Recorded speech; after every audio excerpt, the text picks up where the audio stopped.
name is Andreas Russo, and here we're going to talk about, very briefly, what a slave is. The reason for it is so that you may realise whether you're one.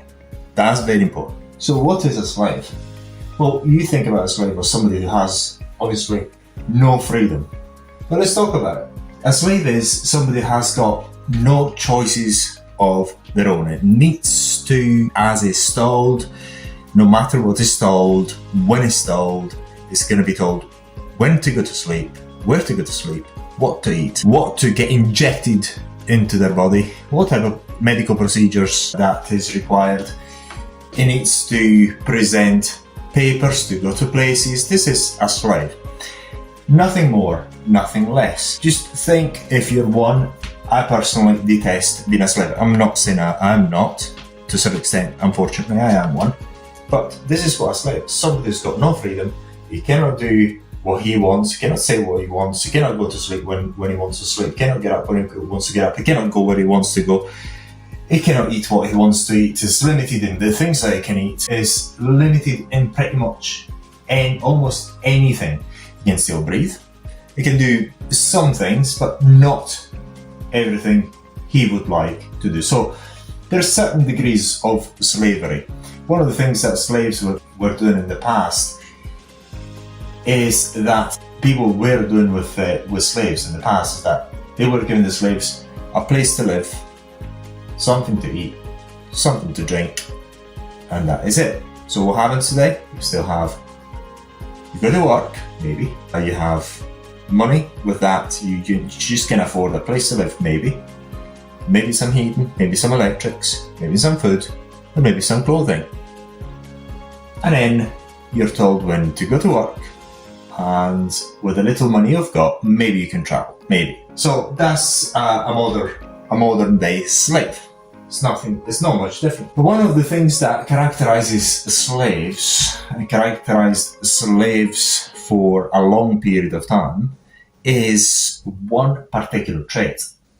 Slaves are not allowed to own anything, to own property. Slaves are property themselves, and they are not allowed to own property. Remember that. Look it up yourself. See if the slaves were or not allowed to own property. One of the most important things that a slave could not do legally is own properties. Slaves do not own any real or any property at all. So what is the difference? The difference between somebody who's not allowed to own a property and somebody who does not own any property. Think about that. If you only own your own time, so you can convert into cash, you make your own judgment. But to me, not owning a property and not being allowed, the end result is the same. Up until now, it's not in the law of many countries where people are not allowed to own properties. Even in China, they can actually own some leasehold. So they're still good slaves. I mean, better slaves than we are, but they're still allowed to have some degree of ownership within certain limits, obviously, which they're not subject to this. Now, remember to praise Bill Gates as part of the World Economic Forum. Remember to praise Klaus Schwab, because it's there fighting against climate change. Very important. Sorry, not global warming, climate change now, which you make your own judgment whether it does exist or not. The North Pole is still there in the summer. It's completely frozen in the summer. I was told when I was a little boy that it would actually be completely melted by that in the summer. Still there in the summer, but anyway. Yeah, what do I know anyway?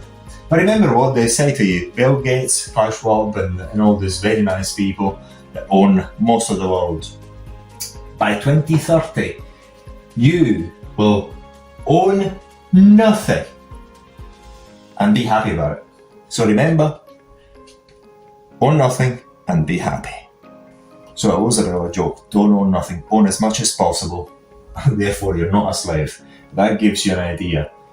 What you have to do is own as much cash flow property, positive cash flow property, as you can possibly get a hold of.